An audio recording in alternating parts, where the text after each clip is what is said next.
Salut les copains. Bah voilà, de nouveau là, hein, toujours avec une cheville un peu en vrac. Ça va mieux la cheville, hein, donc je tiens à vous rassurer, hein. Merci pour tous les messages de soutien que j'ai eu de votre part. Ça fait super plaisir. Donc la cheville va un peu mieux, c'est encore pas trop ça. Vous voyez, j'y vais prudemment, hein, je fais encore pas de rando, hein, donc pour ceux qui n'ont pas suivi l'histoire, je me suis fait une très grosse entorse. Voilà, donc je suis content de vous présenter aujourd'hui la présentation de la X-Mid, une place. Puisque je sais que j'ai eu beaucoup de messages pour me demander ce que vous en pensez, ce que j'en pensais personnellement. Et donc j'avais fait une vidéo qui était en milieu naturel, en randonnée, et malheureusement entre temps j'ai cassé mon téléphone et donc j'ai perdu la vidéo. Donc je vous refais la vidéo aujourd'hui dans mon jardin, puisque j'ai pas eu encore l'occasion de sortir depuis mon entorse pour vous faire une vidéo en milieu naturel. Donc bah, écoutez, dans le jardin ça s'y prête plutôt pas mal. Donc allez, on y va, go. Allez, on va parler des choses positives pour commencer et des choses négatives par la suite, parce qu'il y a du positif et malheureusement il y a du négatif. En termes de positivité sur cette tente, moi ce que j'aime beaucoup c'est le volume, qui fait aussi un peu son défaut. Le volume de la tente est juste phénoménal. On est sur un chapiteau peint d'air en termes de hauteur, d'emprise au sol. Donc bah, ça sera super confortable pour ceux qui aiment du volume. Deux absides absolument énormes. Là vous pouvez y mettre vraiment tout quoi, tout. Vous pouvez, il y a même trop d'absides en mon sens, hein. Je vais venir après. Donc deux grandes absides parce qu'on est sur une tente asymétrique. Donc on a une grosse abside où je me tiens aujourd'hui et une grosse abside à l'opposé. Donc ça c'est un gros point positif parce que là quand il pleut vous pouvez vraiment vivre dans la tente, hein. Vous pouvez manger, vous pouvez dormir évidemment, mais voilà, c'est une tente qui est pas, vous ne vous sentez pas oppressé. En termes de positivité aussi, c'est une tente qui est rapide à monter. Vous mettez les 4 sardines, vous mettez d'abord la tente extérieure, la toile extérieure, pardon. Vous mettez donc les 4 sardines, les 2 bâtons, allez monter, vous êtes à l'abri. Donc en cas d'intempérie, on va dire monstrueuse, bah, l'intérêt c'est que vous mettez votre sac à l'intérieur et après vous avez tout le temps de monter la toile intérieure. Et le volume est tellement généreux que vous ne serez même pas gêné avec votre sac et vos affaires. Vous mettez tout à droite et puis vous avez largement la place pour monter la tente intérieure. Donc ça c'est plutôt hyper agréable. Au même cas, j'ai envie de dire, elle est tellement grande qu'on pourrait faire dormir quelqu'un d'autre à côté de la moustiquaire. Ne pas mettre la moustiquaire et mettre uniquement le tapis de sol, s'en servir en tarpe. Et là vous dormez à 2 sans aucun problème à l'intérieur. Voilà, donc ça c'est vraiment un point positif, c'est vraiment une tente ultra polyvalente. Voilà, si je devais lui donner un nom, justement, ce serait l'ultra polyvalence. On a une belle hauteur sous barreau là à l'intérieur, donc les grands seront assez à l'aise. Et donc on a un volume habitable de toit à l'intérieur qui lui est pour le coup pas très généreux, je trouve. Ils auraient pu gagner un petit peu 10 cm de plus en largeur au niveau de la bassine, ça aurait été pour moi un petit peu mieux. Pour le coup là, le volume intérieur je le trouve plutôt rikiki. Je comprends pas trop d'ailleurs ce concept d'avoir des absides immenses et d'avoir un tapis de sol, donc un double toit intérieur, donc la bassine plutôt petite, hein, puisqu'elle est vraiment pas très généreuse. Si vous mettez un matelas en 63 de large, il va tout prendre, hein. Donc j'aurais dans l'absolu préféré une bassine intérieure, un volume intérieur de 10 cm un peu plus généreux, de façon à avoir un peu plus de place pour que le duvet ou le kilt vienne bien enrober le matelas, parce que là on est vraiment bord-bord. Et l'inconvénient du bord-bord, c'est que bah, ça condense. Dès que ça a bien touché le bord de la tente, forcément ça va générer un petit peu de condensation. Donc c'est vrai que si elle avait été un tout petit peu plus large intérieurement, je pense qu'elle aurait été un petit peu mieux. Voilà, donc en termes de points positifs, encore une fois, on a une finition qui est globalement très bonne. On a un zip étanche ici, on n'a pas de rabat, ce qui fait que bah, du coup on a une parfaite étanchéité en cas de pluie, et surtout on n'a pas le rabat avec les velcro qui vont venir nous emmerder à se mettre dans les polaires. Ou, voilà, moi je ne suis pas très velcro, moi. Donc on a 2 bonnes ventilations en tête, vous voyez en haut, pour ventiler la tente, donc elle sera bien ventilée. De toute façon sur les parties basses vous pouvez voir qu'elle est quand même globalement assez haute au niveau du sol, donc l'air passe très bien, donc ça va ventiler de façon vraiment efficace, et du coup ça va limiter quand même la condensation. En point positif également, donc on a une grande moustiquaire, donc évidemment l'été ça sera ça sera super agréable parce que vous aurez vraiment quelque chose d'assez tempéré pour vivre dans la tente. Par contre, à contrario, si vous faites du bivouac hivernal, vous allez avoir les courants d'air froids dans la tête. Ça ne sera pas très agréable. Là, pour le coup, je préférerais largement une émissaire UBA NX, quoi, qui aura un tissu plein dans la partie basse qui va bien vous isoler des courants d'air. Après, c'est le matériel. Si vous avez un bon sac de couchage, ça ne posera pas vraiment de problème. Voilà, donc en termes d'avantages, on a cette facilité de montage, la légèreté de la tente évidemment. L'encombrement, lui, est bon, mais sans être exceptionnel au niveau de la tente pliée. Je vous ferai une vidéo, une photo après. Et donc, on a globalement une tente qui est très bonne. Après, il y a quand même des inconvénients quand même assez majeurs qui, pour moi, malheureusement, du coup, la déclassent dans mes tentes favorites. Je vais d'abord y venir. Donc, c'est d'abord l'encombrement, tout simplement, une fois monté. Là, il vous faut un stade de foot pour monter la tente. J'exagère, mais il faut du volume. Vous voyez, au sol, on est de l'ordre de quasiment 2,50 m par 3 mètres. Donc, inutile de vous dire qu'en montagne, 2 par 3 parfaitement plat, ça va être compliqué à trouver. Il y a des zones qui vont vraiment, voilà, ça va être quand même assez problématique. Deuxième point négatif, quand même, l'emprise au vent, tout simplement. Vous voyez, là, on a un vent qui est relativement, bon, il y a du vent, mais on est sur des vents à 30 km/h. Et on voit déjà que, vous voyez, c'est un peu la galère. Bon, là, elle n'est pas tendue, parfaitement bien tendue. Mais quand je l'ai montée la première fois dans la dune, j'ai pu voir que c'était une vraie galère à monter sous le vent. C'est un véritable drapeau, c'est une aile de kitesurf. Donc là, vous allez vraiment, je pense, galérer en termes de s'il y a du vent.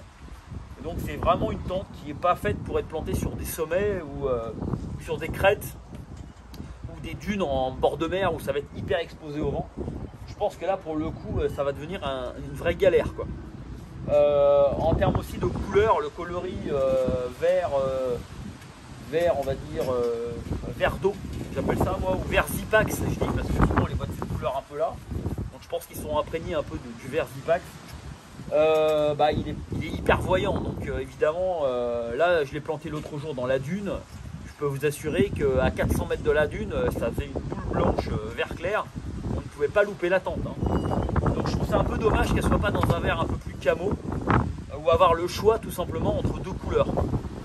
La tente est vraiment pas discrète. Après, l'avantage de ces couleurs là, c'est que ça amène de la luminosité. Donc l'avantage, c'est que vraiment, voilà, tard le soir, vous allez avoir une lumière qui sera suffisamment importante pour pouvoir vous passer du frontal. Bon, l'inconvénient par contre le matin, c'est que vous allez être levé aux aurores à 5h30 du matin au beau jour. Mais bon, globalement, c'est pas gênant puisque quand on fait de la rando, on essaie de se lever tôt pour partir tôt. Voilà. Après, en termes d'inconvénients également, c'est la toile extérieure tout simplement, qui effectivement n'a pas de mémoire en termes d'humidité. C'est-à-dire que si vous prenez un cil nylon, vous allez avoir une tente qui va légèrement, enfin ça dépend vraiment des gammes, parce que par exemple sur ma Hilberg, elle se détend très peu, contrairement à mes MSR, mais va avoir tendance un petit peu à floppir, on appelle ça, à devenir de perdre un peu de rigidité, on va dire, dans le tissu, absorber un peu l'eau. L'inconvénient, et là on est sur du cil poli, donc l'avantage du cil poli, donc ça n'absorbe pas l'eau. Par contre, l'inconvénient, c'est que là dernièrement je suis abonné sur la page Facebook des DX-1000 et je vois qu'il y a énormément de déchirures. Dès qu'il y a une mauvaise tension, ça ne pardonne pas, quoi. Donc j'ai un de mes clients qui travaille dans les matériaux synthétiques et qui m'a dit que le cil poli avait une fâcheuse tendance à se dégrader aux UV. Alors là, je ne sais pas si c'est vrai ou pas, mais voilà. A priori, le cil poli aux UV perd très très vite de la résistance. Et donc, c'est pour ça que les grandes marques, bizarrement, travaillent le cil poli dans leurs entrées de gamme et gardent le cil nylon dans les hauts de gamme. Après, bon, on chipote, vraiment là. Mais globalement, le cil poli comment dirais-je, moi je trouve qu'il est moins agréable à toucher et un peu plus rigide, un peu plus cartonneux. Mais je pense que c'est une matière où on y reviendra. Là, c'est un phénomène de mode qui fait que ça y est, dernièrement, on nous a dit voilà, ça se détend pas, mais il y a quand même, c'est vraiment le seul avantage, le fait que ça se détende pas, parce qu'a priori, il y a la tension, donc les tentes, évidemment, il y a énormément de tension. Donc il y a eu beaucoup de déchirures sur les points d'ancrage. Et je pense qu'en termes de, par exemple, une tempête où la tente elle va subir énormément, je pense que là il y aura beaucoup de dégâts sur ce genre de matériaux.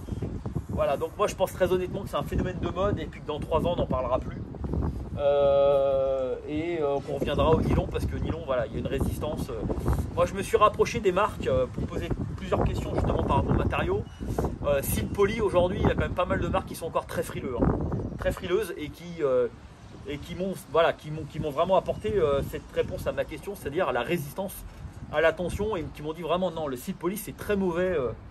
Faut éviter d'avoir une tension trop importante et il ne faudrait pas qu'il y ait des bourrasques trop violentes parce que ça ne tient pas, ça ne résiste pas à la tension, on va dire rapide.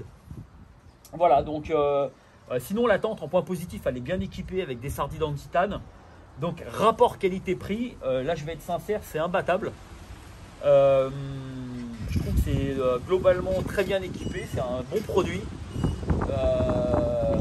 Après, voilà, c'est une tente qui pour moi est une très bonne tente pour bivouaquer en plaine, sur Compostelle, sur des GR, on va dire pas trop exposés, mais ça ne sera pas une tente pour un HRP ou un GR20 ou qui a trop d'emprise au sol, si vous voulez. Vous aurez du mal à trouver des emplacements suffisants pour pouvoir la monter. Là, pour le coup, je vous conseillerais plus une auto portante, type vraiment MSR UBA NX, où vous aurez la polyvalence, un encombrement super réduit, la polyvalence de l'avoir autoportant, donc vous n'êtes pas obligé de mettre des sardines. Donc si vous êtes sur des crêtes rocheuses, ça posera très peu de problèmes. Voilà, donc ça c'est plutôt une tente, j'ai envie de dire, en mon sens, hein, ça ne regarde que moi, mais une tente un peu pépère, tranquille, pour aller faire des randonnées au long cours, et donc elle sera parfaite. Après, si vous cherchez une tente de montagne, voilà, pour moi elle n'est pas du tout adaptée. Voilà.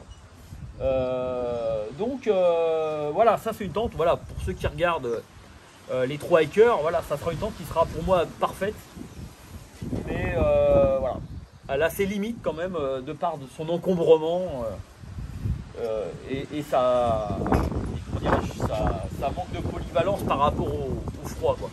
Elle sera très polyvalente dans ce que je disais tout à l'heure par rapport au fait que l'été elle sera parfaite, elle va ventiler à gogo, en mi-saison elle va être parfaite, elle va sécher vite, elle va très peu condenser. Par contre l'hiver, bon voilà, le filet neige va faire que vous allez subir un peu plus.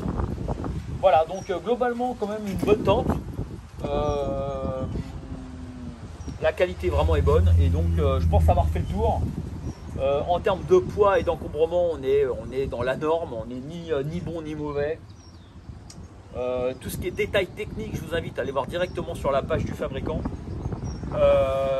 Moi je ne cherche pas à faire une détail ultra approfondie sur les matériaux utilisés, c'est pas mon rôle, hein. Ça c'est le rôle du fabricant. Moi je fais un retour produit d'un utilisateur, voilà. Encore une fois, c'est une vidéo qui n'est pas sponsorisée, pas monétisée, donc je vous invite à vous abonner si vous n'êtes pas encore abonné. De mon côté, voilà, je suis un passionné de rando, bivouac, bushcraft, alpinisme. Bon, alpinisme en ce moment, j'en fais pas trop parce que du coup, je suis loin de la montagne, mais voilà, donc voilà, toutes mes vidéos sont très sincères. Je veux bien dire, aucune vidéo n'est monétisée et sponsorisée, car je ne veux absolument pas perdre toute crédibilité par rapport à la présentation de mes produits. Voilà.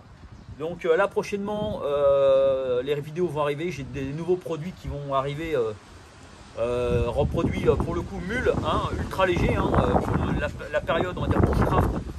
Et derrière j'essaie de faire des produits bushcraft en période hivernale et des produits rando ultra légers et alpi en période estivale, pardon.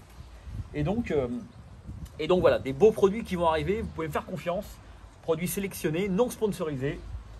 Et donc voilà, donc n'hésitez pas si vous avez des questions.